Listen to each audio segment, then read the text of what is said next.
Señor, aumentanos la fe. Señor, aumentanos la fe. Muy buenos días a todos. Es una alegría estar aquí otra vez. Hay algunas caras que hace tiempo que no veía y es una alegría. Y hay otras caras pues que nos vimos ayer, así que encantados igual. Así que una alegría estar aquí con vosotros. Siempre es un placer venir y tener la oportunidad de compartir la palabra del Señor.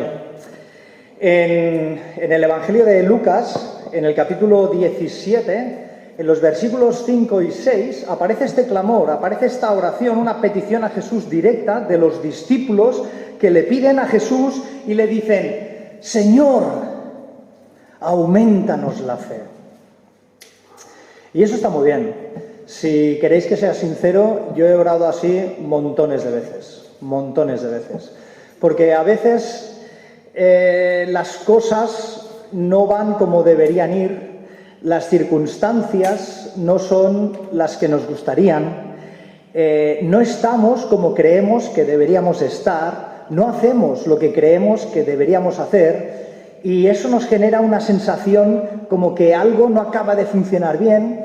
Y sí, somos creyentes y sí, venimos a la iglesia, pero pasamos situaciones, pasamos problemas y estamos en un sí, pero no, en un no, pero sí, y nos complicamos. Y en una muy buena intención decimos: Señor, no entiendo nada, no entiendo mi situación, no sé lo que está pasando. Señor, aumentanos la fe. Y cuando llegamos a estas situaciones, yo he pasado por algunas y sé que algunos de vosotros también, si no todos, pues es muy difícil reconocer esta situación, es difícil admitir que no llegamos, como que no estamos a la altura. Y sería una locura pues hacer este planteamiento desde un púlpito como este. Que nadie se vaya ahora, porque me acabo de meter en un jardín. Que nadie se vaya ahora, así que tranquilo que esto es un mensaje de ánimo y es un mensaje de bendición, porque cuando leía este texto yo me alegré, dije: en la situación en que yo me encuentro es la que se encontraron los discípulos, de Señor, esto no funciona como yo me pensaba que funcionaría, aumentanos la fe, ¿no? Y eso es una alegría, porque al leer este pasaje lo que yo pretendía era unirme a los discípulos y lo que esperaba era encontrar una respuesta clara de cómo podría tener más fe. Y seguí leyendo. Pero la respuesta del Señor, como siempre, la respuesta del Señor es sorprendente. La respuesta del Señor es increíble. Y el Señor nos contesta, no lo dudes. El Señor te contesta siempre. Otra cosa es que te conteste lo que tú quieres que te conteste. Eso es otra discusión. Pero que el Señor está y el Señor te contesta, eso es así. Y el siguiente versículo dice: entonces el Señor dijo: si tuvierais fe como un grano de mostaza, podríais decir a este sicomoro: desarráigate y plántate en el mar, y os obedecería. Yo me encontré con esta respuesta y sinceramente me quedé un poco así y dije: uy, pues creo que tengo que volver a leerlo porque no he entendido nada, no he entendido mucho cómo va esto, porque estamos hablando de fe y lo mezclamos con granos de mostaza, lo mezclamos con un sicomoro, con la intención de desarraigarse y la intención de plantarse en el mar un árbol, que no es habitual encontrarse en el mar un árbol plantado. Y la verdad es que me sentí muy despistado y me sentí muy fuera de juego, sin entender nada, pero no os preocupéis porque eso me pasa muy a menudo, no solo con los textos bíblicos, sino en general. Ando muy despistado en muchas cosas y no pasa nada, porque si estás despistado y tienes dudas, lo mejor es trabajar en estos temas para que el Señor nos envíe luz. Y yo pensaba: ¿por qué un sicomoro o un sicómoro? ¿Por qué era un árbol muy abundante? Pues sí, era un árbol muy abundante, pero no sé por qué escogió este. Quizá porque es el árbol donde se subió Zaqueo. ¿Os acordáis de Zaqueo? Zaqueo, para ver a Jesús, se subió en un sicómoro. Entonces, a lo mejor ahí hay algo, no lo sé. Tiene un significado especial el sicómoro y, hombre, es cierto que este árbol es de origen egipcio y, de alguna manera, en la cultura egipcia se relaciona con la muerte en el sentido de que es la madera que se utilizaba para hacer la madera para conservar las momias. Entonces, por ahí podría haber algo. Pero, aunque fuera así, ¿qué significado podría tener plantarse en el mar? ¿Y qué relación tiene un sicomoro con un grano de mostaza? Porque de un grano de mostaza no sale un sicomoro. Aunque sí es cierto que un grano de mostaza es muy, muy, muy pequeño y un sicomoro es un árbol bastante grande. Y entonces que en el contraste de tamaños, pues ahí podría haber alguna explicación. Pero la cosa va de tamaño de fe. ¿Estamos compitiendo por más fe o por menos fe? Hay gente que tiene más fe, otra gente que tiene menos fe. Entonces, cuando nos hablamos decimos, oye, ¿tú cuánta fe tienes? Yo tengo mucha, yo tengo poca. ¿Qué significado tiene? Sinceramente, no lo sé. Pero la única conclusión lógica que se me ocurre cuando leí este texto, y os la comparto desde la sinceridad, es que lo único que me di cuenta es que yo personalmente nunca le he dicho a ningún árbol que se desarraigue y se plante en el mar. A mí nunca me ha pasado. Entonces, aplicando este texto, tendría que reconocer que yo no tengo fe ni del tamaño de un grano de mostaza. Y, hombre, esto no es una muy buena noticia. Pero bueno, es algo que me ocurre a mí. Pero cuidado, me di cuenta que en el ministerio de Jesús, que hizo muchos milagros, que Jesús es el Hijo de Dios, tampoco iba desarraigando árboles para plantarlos en el mar. Pero es que no solo Jesús, sino que los apóstoles, que hicieron muchos milagros y que fueron las personas que recibieron la enseñanza de Jesús, y no tan solo que recibieron la enseñanza de Jesús, sino que el cuerpo doctrinal que ellos recibieron y transmiten, hablamos de la fe de los apóstoles como el núcleo al que tenemos que acudir, pues ellos tampoco hicieron este tipo de milagros. Hicieron otros, este no. Pero es más, en la historia de la cristiandad, en los libros de historia, desde aquel momento hasta nuestros días, pues que yo sepa, los registros que yo tengo, pues no hemos encontrado nadie que haga algo así. Entonces la pregunta es, ¿cómo hago para aumentar mi fe? ¿Cómo lo hago? Y brevemente me dediqué a buscar en la Biblia versículos que hablan de fe. ¿Sí? ¿Y sabéis cuál es la sorpresa? Que hay un montón, hay un montón. No los vamos a leer todos, ¿vale? Porque la lista que tengo en casa es muy larga, pero me he traído una versión corta que habla de la fe dentro de versículos bíblicos. Y lo que vi rápidamente es que la fe es importante, porque vivimos por fe. Tal cual, vivimos por fe. Pero eso no es del Nuevo Testamento. Esto ya arranca de Habacuc, el capítulo 2, versículo 4. Pero es que por medio de la fe recibimos al Señor. Y por medio de la fe andamos como Él. Y eso está en Colosenses, capítulo 2, versículo 6. Pero es que además dice que sin fe es imposible agradar a Dios.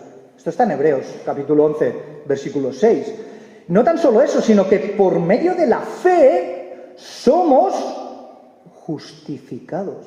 Es decir, somos declarados justos delante de Dios. Eso está en Romanos, capítulo 5, versículo 1. Pero además la fe es nuestro escudo. Es nuestro escudo frente a los ataques del diablo. Y eso está en Efesios, capítulo 6, versículo 16, y en Primera de Pedro, capítulo 5, versículo 9. Pero es que además por la fe conocemos la gracia de Dios. Y por la fe somos salvos. Eso está en Efesios capítulo 2, versículo 8. Pero por la fe servimos a Dios y hacemos obras, buenas obras, obras de justicia, no porque seamos guapos ni muy inteligentes, sino porque la fe nos lleva a servir a Dios, y la forma de servir a Dios es servir al prójimo, y hacemos buenas obras. Esto está en Santiago capítulo 2, versículo 17, y en Efesios capítulo 2, versículo 10. Pero la única manera para alcanzar las promesas de Dios es la fe. Y esto está en Santiago, capítulo 1, versículos del 5 al 6, y también está en Hebreos, capítulo 11, versículo 33. Por la fe vencemos al mundo. Por la fe vencemos al mundo. Esto está en Primera de Juan, capítulo 5, versículo 4. Una fe auténtica nos ayuda a distinguir o discernir los falsos maestros. Y eso está en 1 Timoteo, capítulo 4, versículo 1. Pero es que es en la fe que somos, como iglesia, somos edificados. Esto está en Judas, versículo 20. Hay un montón de versículos más. Así que lo que a uno se le ocurre rápidamente es que sin fe o con poca fe, pues estamos asumiendo una serie de riesgos. El riesgo de no agradar a Dios, el riesgo de ser manipulado por Satanás o por el mundo. No alcanzamos o tenemos dificultad en alcanzar las promesas de Dios, no recibimos lo que pedimos, no somos capaces de distinguir los falsos maestros, no crecemos espiritualmente, nos sentimos inseguros y probablemente generemos dudas en situaciones en las que deberíamos estar seguros. Y además estamos en peligro de llegar a engañarnos a nosotros mismos o en peligro de ser engañados.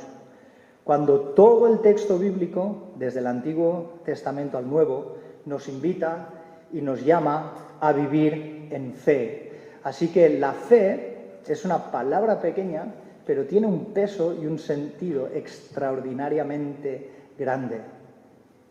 Y si os habéis dado cuenta, que por eso he hecho este ejercicio de leeros varios versículos, lo que es impresionante es que cuando hablamos de fe,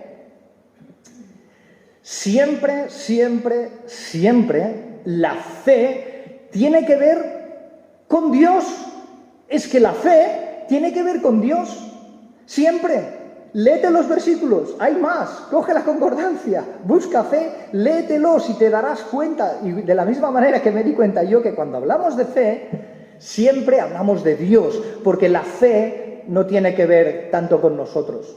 No tiene que ver con nuestras cosas. No tiene que ver con lo que nos gusta o lo que no nos gusta. No tiene que ver con nuestros intereses. No tiene que ver con que estemos cómodos o no estemos cómodos.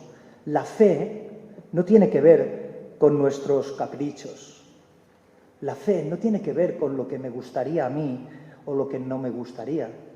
La fe tiene que ver con Dios, porque el objeto de la fe es Dios mismo y conocer y vivir en su voluntad. La única manera efectiva de relacionarnos con Dios es por la fe. Y no tiene sentido hablar de fe sin hablar de Dios. Si Dios no está, ¿qué sentido tiene la fe? Ninguno. Así que el cristianismo no se caracteriza tanto por la fe, sino por el objeto de la fe, que es Dios mismo, porque Dios se nos ha revelado y es por fe que accedemos a Dios. Y no es una fe intelectual, no es una fe pasiva. Es una fe que nos conduce a una vida activa, a una vida alineada con los ideales y alineada con el ejemplo de la vida de Jesús. Y la fe nos conecta con Dios y la fe nos conecta con Jesús, porque todo lo que recibimos de Dios es por fe. ¿Amén? Amén. ¿Ya está? ¿Ya está? ¿Ya hemos terminado? No. Un poquito más. Ahora, la pregunta es, ¿qué hemos recibido de Dios? ¿Qué hemos recibido? ¿O qué recibimos de Dios? Por la fe. Pues te lo voy a decir. Número 1, recibimos el perdón de los pecados. ¿Amén? Recibimos el perdón de los pecados.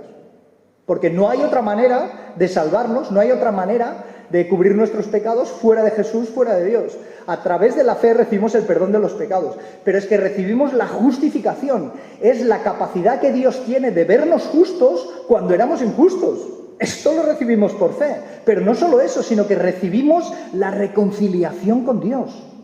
Y no solo recibimos la reconciliación con Dios, sino que recibimos la restauración de nosotros mismos, de nuestra propia identidad como hijos de Dios. Así que tú eres digno, por tus méritos, no, porque Dios te ve digno, porque Dios restaura por fe tu dignidad como persona. Pero no solo eso, sino que nos restaura con los demás.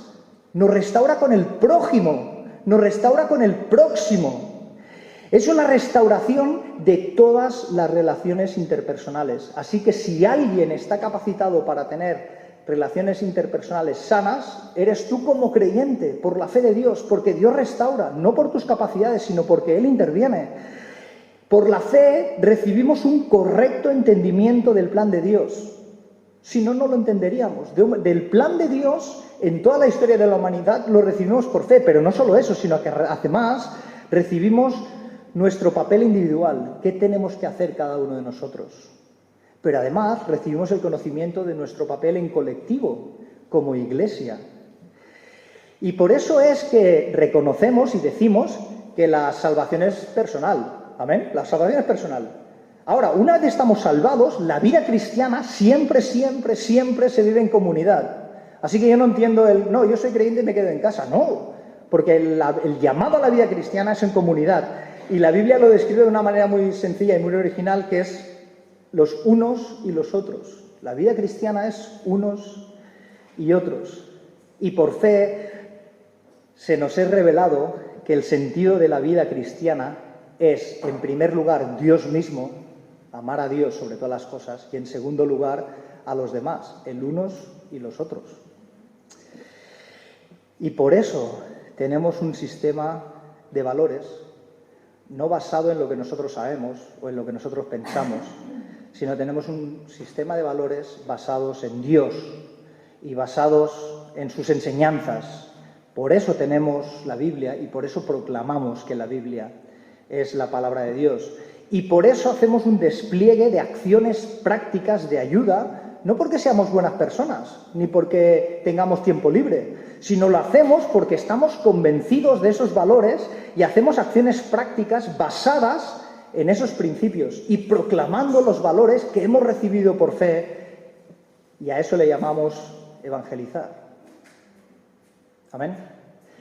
Ahora la pregunta es, ¿cuándo recibimos esa fe? Pues en el momento de convertirnos. Porque convertirse es precisamente esto. Cuando hablamos de que alguien se convierte, es una persona que reconoce todas estas cosas.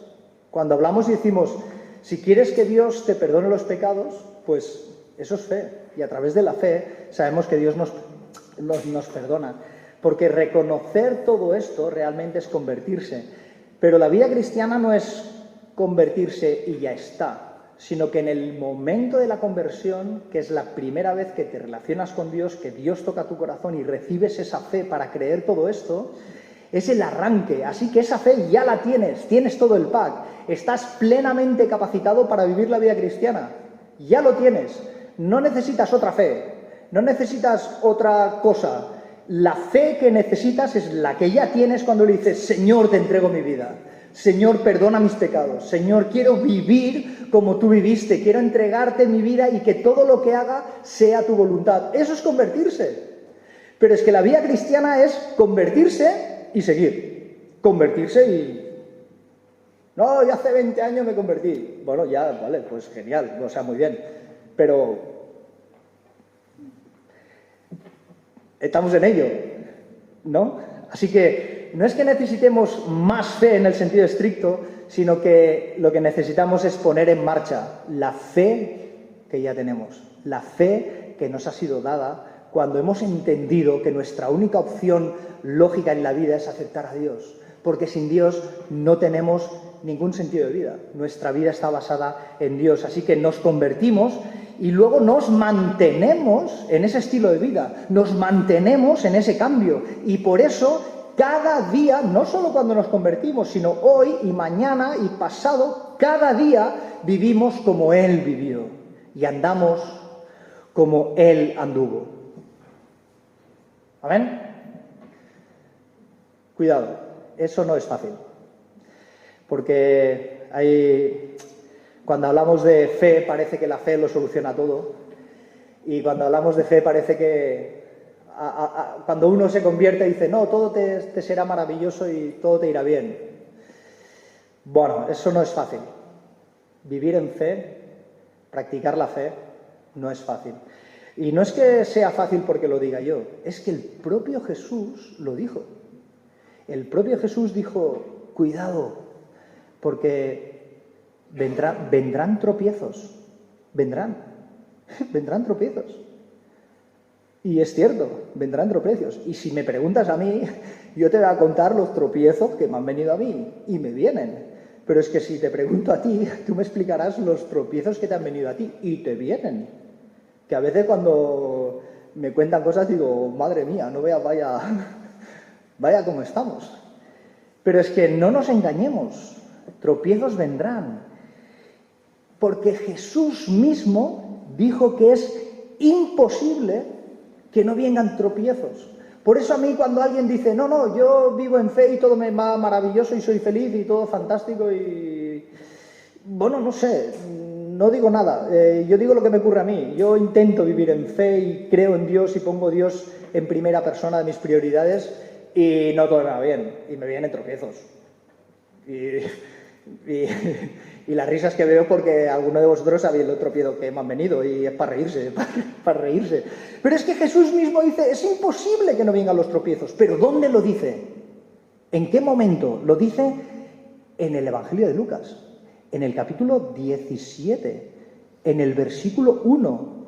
Lo está diciendo 4 versículos antes de que los discípulos digan, aumentanos la fe. ¡Qué curioso! Porque si te conviertes para que la vida te vaya bien, porque nadie dijo que esto fuera fácil. Nadie dijo que ser creyente fuera fácil.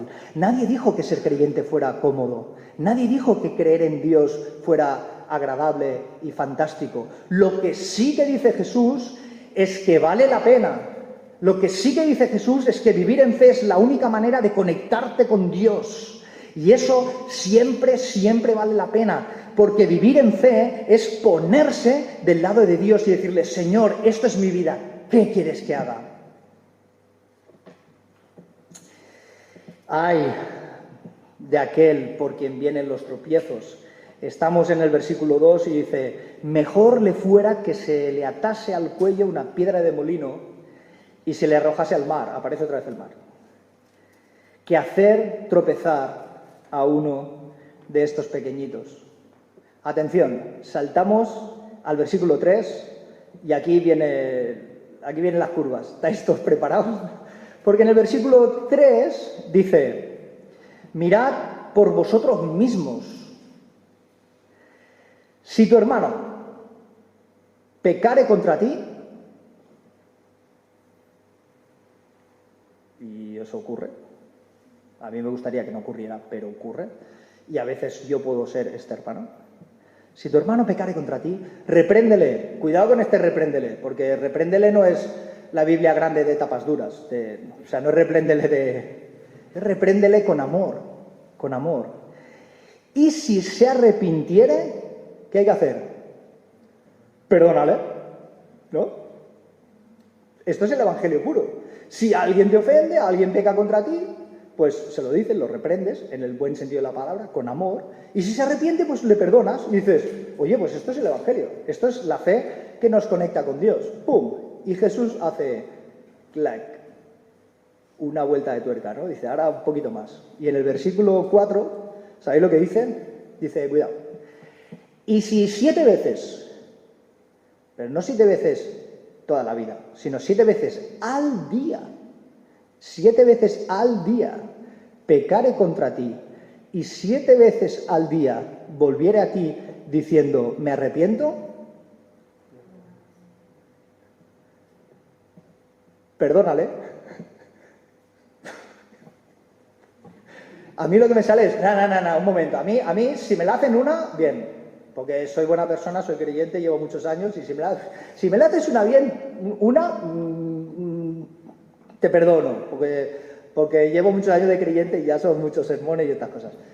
Dos no, dos no, a mí dos no. Entonces ya cuando alguien me la hace dice, yo te amo con el amor del Señor y te pongo una cruz. Y ya lo bueno que tienen los móviles es que te sale la persona que te llama y entonces dice, estoy apagado, fuera cobertura.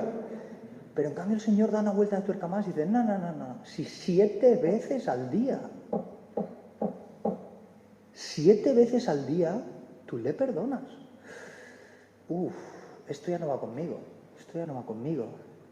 Porque pareciera como que tenemos que ser tan buenos, tan buenos, tan buenos, que al final acabamos siendo como un poquito tontos, ¿no? Es la sensación que a mí me da, porque soy carnal.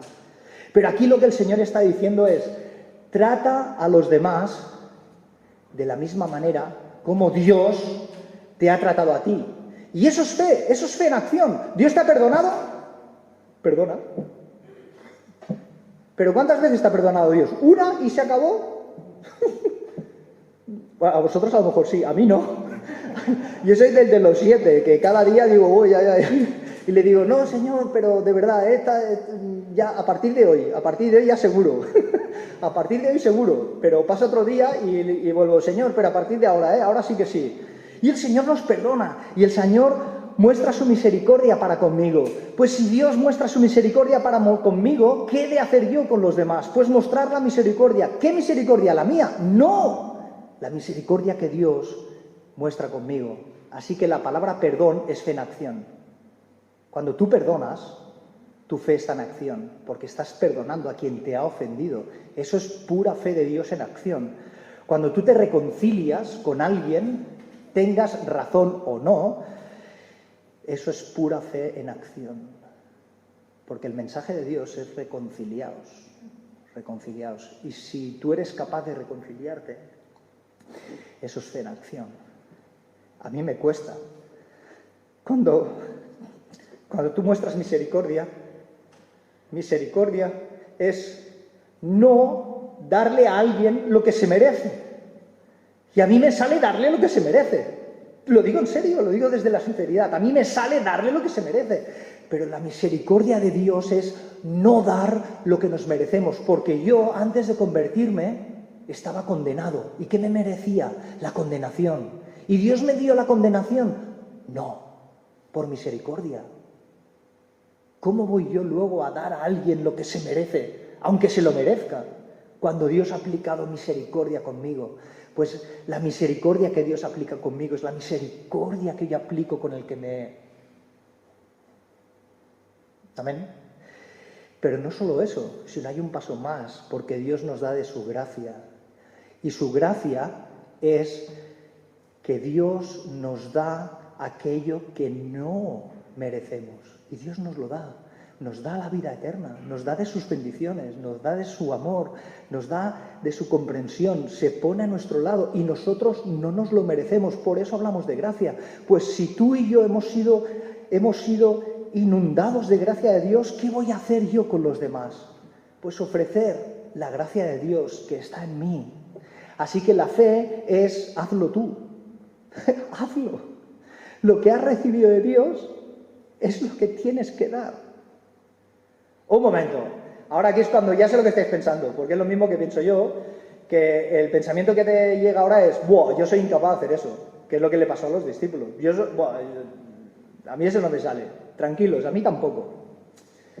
Porque si piensas que tú no eres capaz de hacer eso, felicidades, porque tienes toda la razón. Eres incapaz, de la misma manera que yo soy incapaz. Nadie de nosotros, ni los propios discípulos, serían capaz de hacer eso por sí mismo. Así que si tu pensamiento que tienes ahora es no puedo, bienvenido al reino de Dios, porque no puedes, no te va a salir, no te va a salir.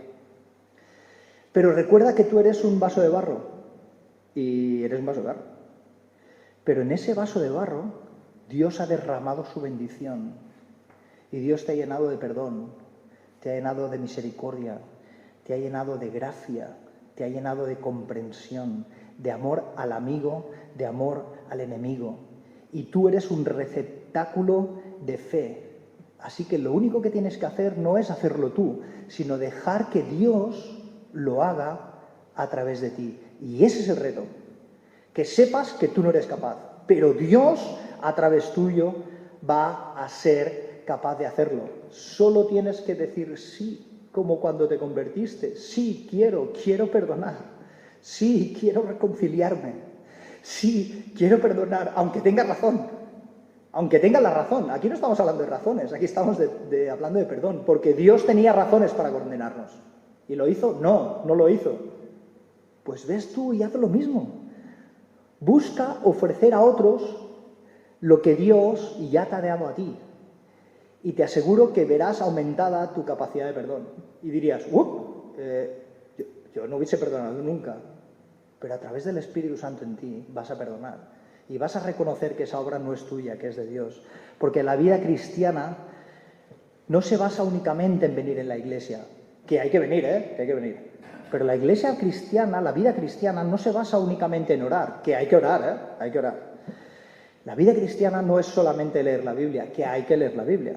No es solo ofrendar, que hay que ofrendar. No es solo hacer buenas obras de cara a los demás, que hay que hacer buenas obras. La vida cristiana es ofrecer a los demás lo que tú ya has recibido de Dios. Y aquí entraría la frase de no tengo oro ni plata, pero lo que tengo te doy. ¿Y qué tienes? La bendición de Dios en tu vida, el perdón de Dios. Tienes el perdón de Dios, tienes la justificación de Dios, tienes la reconciliación con Dios, tienes la restauración de tu dignidad personal, tienes la restauración de las relaciones personales, tienes un correcto entendimiento basado en la Biblia del plan de Dios y tu papel en la Iglesia. Tienes un sistema de valores basado en Dios mismo y en las enseñanzas de la Biblia. Por eso leemos la Biblia, porque decimos la sola Escritura. Y tienes la capacidad de desarrollar acciones prácticas coherentes con estos principios y con estos valores. Y este es el reto de la vida cristiana. Y este es el reto de la vida cristiana. Sí, a pesar de los tropezones que habrán, a pesar de las desilusiones, que las hay, a pesar de que las cosas no funcionen bien, que no funcionarán bien, a pesar de que las cosas no salgan como nosotros queremos que salgan, porque no van a salir como nosotros queremos que salgan, pero a pesar de eso, a pesar de que las personas no son como nos gustaría que fuesen, a pesar de que las personas no reaccionen como a nosotros nos gustaría que reaccionaran, pero es que incluso a pesar de nosotros mismos, de nuestra propia incapacidad, a pesar de esto, ¿sabéis lo que hacemos?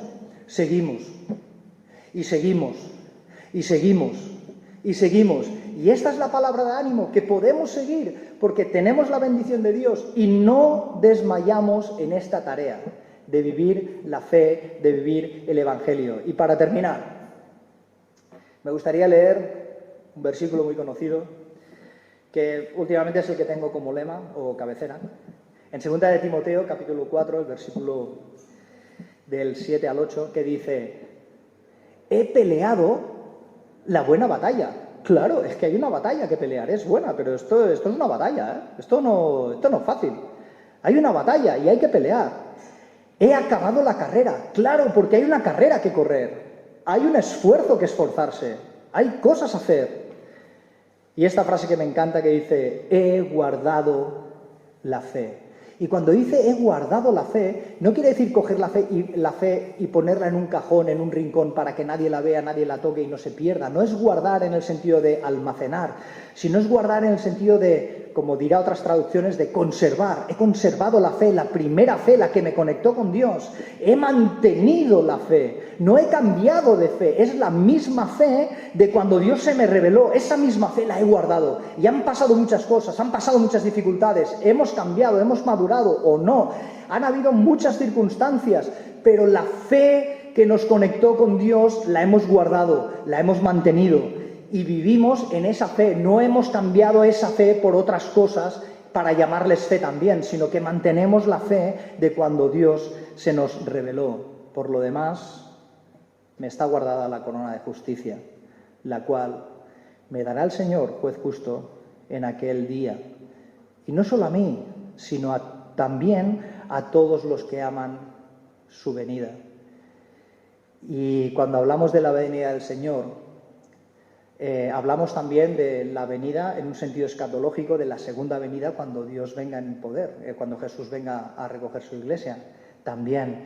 Pero también hablamos de la primera venida de Jesús y de que Jesús ha venido hoy y está aquí ahora. Y eso es lo que nosotros hablamos, lo que nosotros proclamamos, lo que nosotros decimos, porque tú y yo somos la prueba efectiva de la fe. Tú y yo somos fe andando por la calle, porque es la revelación de Dios al mundo. Y del mismo modo y de la misma predicación que Jesús predicó en su tiempo en la tierra, es lo mismo que nosotros predicamos hoy, aquí y ahora. Y de la misma manera que Él lo dijo, nosotros lo seguimos diciendo. Y lo que decimos es que hoy, aquí, ahora, el reino de los cielos se ha acercado. Y tú puedes alcanzar el reino de los cielos. Si no eres creyente, puedes alcanzarlo. Y si eres creyente, estás en el reino de los cielos. Y esa es la predicación que hizo Jesús. Y esto es fe. Y saber esto es fe. Y vivir esto es vivir en fe. Que el Señor os bendiga.